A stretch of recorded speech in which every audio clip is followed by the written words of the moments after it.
agree together that will get us off this horrible position we've been on with deficits just to keep racking up and racking up. Let's get focused on growing jobs in America, getting the economy going again, stop living by this crisis to crisis budgeting in Washington. We need a long-term solution here that works for the country so we can focus on growing jobs in the country. But both of these events, the government shutdown and the potential lifting of the debt ceiling, that's where Republicans are thought to have had their leverage. If you just extend it all out without any concessions from the White House, what's to prevent us? We're not doing that. We're not doing that, though. See, this is an offer that predicated on serious negotiations, and it's a limited offer. It only goes out 6 weeks, but it says, let's not have the country go into default. Now that we're finally having a conversation that we hope leads to negotiations, let's try and work this out. We're given some breathing time here, some room to come around the table. And I would tell you that having sat through that hour-plus meeting with the president, the vice president, Secretary Lew, that I walked away thinking there's an opportunity here, and I think all of us in the House Republican leadership that was there felt the same way. We're not overly optimistic, but we're making progress. I think all Americans are hopeful about your optimism. Congressman Greg Walden, Republican from Washington, thank you.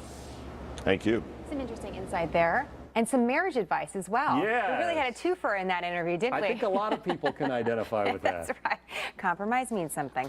All right, we'll keep you posted on the meeting that's happening in the White House with the senators. In the meantime, there's some new developments in a biker road rage attack on an SUV driver in New York City. The latest as we get word of more indictments. Plus, a major court ruling that could be a bellwether for Toyota. A jury finding the automaker isn't responsible for the 2009 death of a driver. What this could mean for the dozens and dozens of similar cases still pending. That's ahead.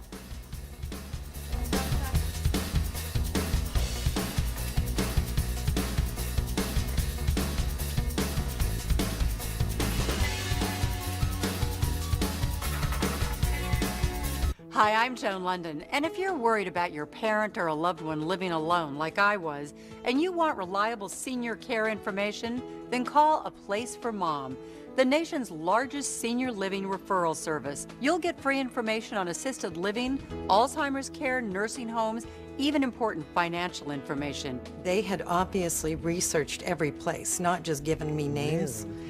They found me a place for what she could afford, and it was magnificent. We're now very confident that she's safe, and they just helped every step of the way, and I can't thank them enough. So if you're struggling to find reliable senior living information, call A Place for Mom. This is a free service, and you can trust them to help you. Call or go online right now to get your free Senior Care Compass ebook. Find out about the 5 best-kept secrets on financing senior care and assisted living. Call now, 800-304-0156, 800-304-0156. You know, some people have told me reverse mortgages sound too good to be true. I mean, you get cash out of your home, no monthly payments, and still own your home. There's got to be a catch, right, Jesse? Well, there isn't. It's like any other mortgage, only with a reverse mortgage, the loan's paid back when the last borrower leaves the home. In fact, reverse mortgages are based on a notion that President Reagan signed into law over 25 years ago in order to help seniors remain in their homes. They're simply an effective way for folks just like you to get the cash you need to enjoy your retirement.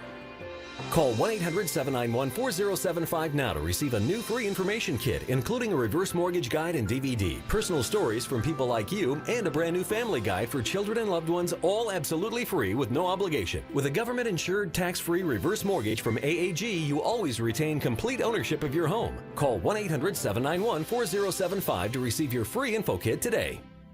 So how was Megyn Kelly's first week in prime time? The Five gets answers when she joins them on set, followed by special report. Then don't miss On the Record.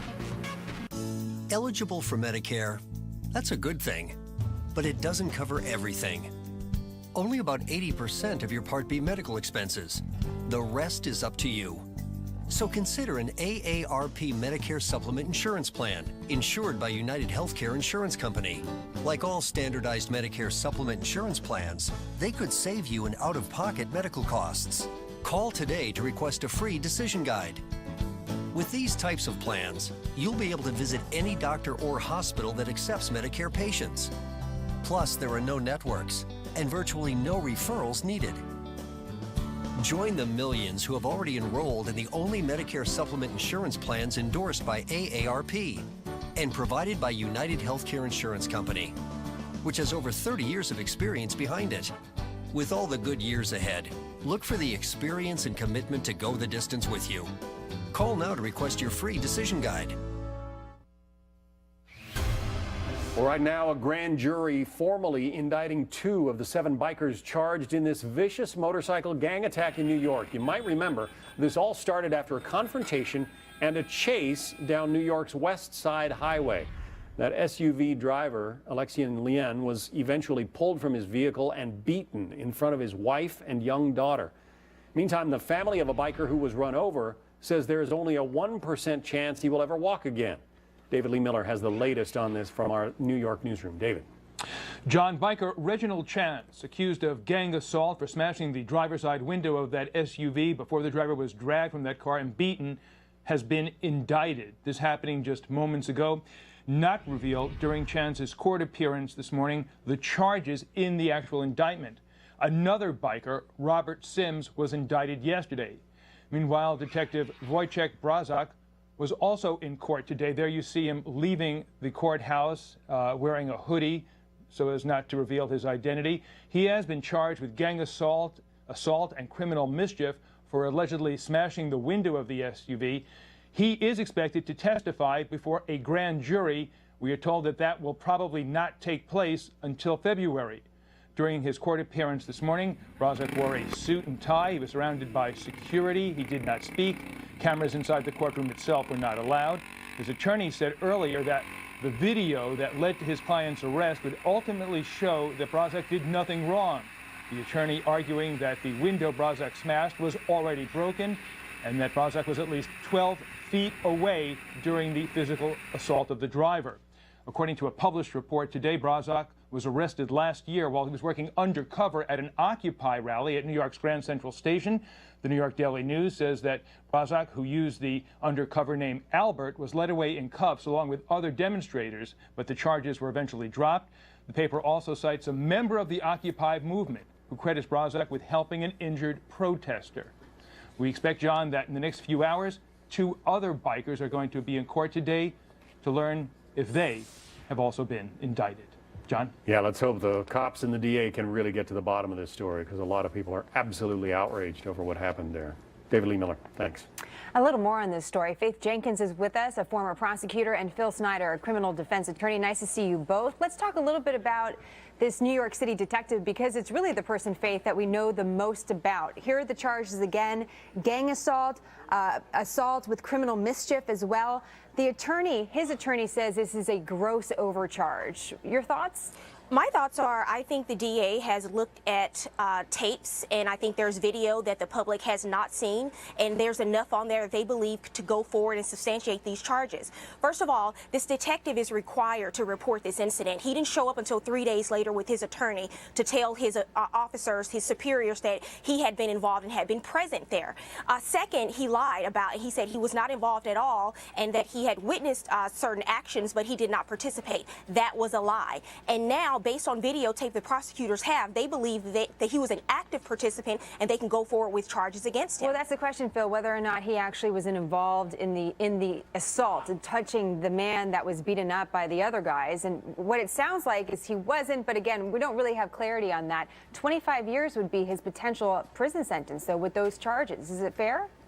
It's not fair in this case, and here's what's going on. This video is just surreal. You watch it and you're just mesmerized. But what it looks like the DA is doing is they're roping in everyone together, and they're putting this big net, and they're saying anyone that was involved anywhere in this motorcycle group is now part of a gang and should be held liable for the most culpable charges. We'll see how the video comes out and if the DA has other videos. But from what I've seen, I think the charges against the police officer of gang assault are trumped up. No, let me say something, because they're prosecuting this case under acting in concert theory. That means that they don't have to prove that each and every individual actually participated by hitting the SUV driver. They can prove if this officer was actively involved, however, in terrorizing him and being a part of this group, even though other people threw the punches, but he actually had the intent to be involved and hurt this driver, then they can go forward with the case against him. That's true, but that's normally in a situation where it's planned. This was a snap incident that occurred where it wasn't planned. And you can't throw someone into this group of acting in concert when everyone was acting independently without any forethought. It'll be interesting. 7 arrests so far. We'll see if there are more arrests coming in the next few days. Guys, I'd like to take a pause on that and turn to this other big case we've been following for several years and get your thoughts on this. What some are describing as a bellwether case for Toyota. You're going to remember this story that the automaker came under fire for claims that their cars suddenly would accelerate. And yesterday, a jury in California ruled that Toyota can't be held liable for one particular case back in 2009, the death of this woman. Her family sued Toyota for $20 million. They claim that the crash could have been avoided if Toyota had installed a brake override system. The jury's decision could impact 80 similar cases in states across this country, including the case involving another California family. They called 911 while their Lexus was speeding at more than 100 miles an hour with no way to stop it. We're going 120 Mission Gorge. We're in trouble. We can't. There's no brakes. Okay. Gorge and freeway half-mile. Okay, and you don't have the ability to like turn the vehicle off or anything? We're approaching an intersection. We're approaching an intersection. Okay. We're approaching intersection. Hold on. Pray. Okay. Oh, shoot. Oh. Okay. Hello? We've heard that tape over and over again. It is still terrifying to hear, Phil, but now we're learning that this jury in California says no go. It's not Toyota's fault in one case. Does that mean the other 80 cases, more or less, that's going to be the ruling? How does it impact those 80 cases? Well, it could be. Here's what's important to remember in these cases. They cost millions of dollars on both sides to pull the records, to gather the experts, to put on this entire trial. And in this case, when all the evidence was presented, this California jury spoke. And now all that evidence is going to be used in all the other trials. And for the other plaintiffs' attorneys, they're going to say, oh no, we've just invested all this time and money, and we may not have a winning case against Toyota. You know, Faith, it's interesting, though. Toyota has already settled in federal courts and agreed to pay $1 billion in lawsuits in federal courts. So this is in a state court. Taking those two things into consideration, where do you think this goes from here? I think that this is going to be an incentive for other plaintiffs to settle their cases, because in this case, the jury essentially decided that there was no conclusive evidence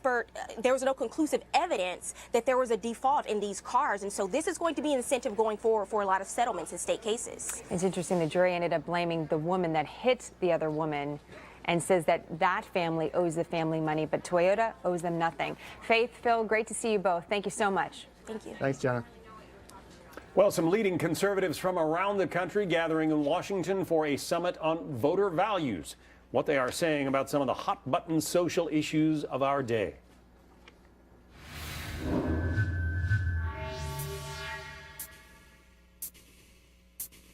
I won this 55-inch TV for less than $30 on DealDash.com. I got this 12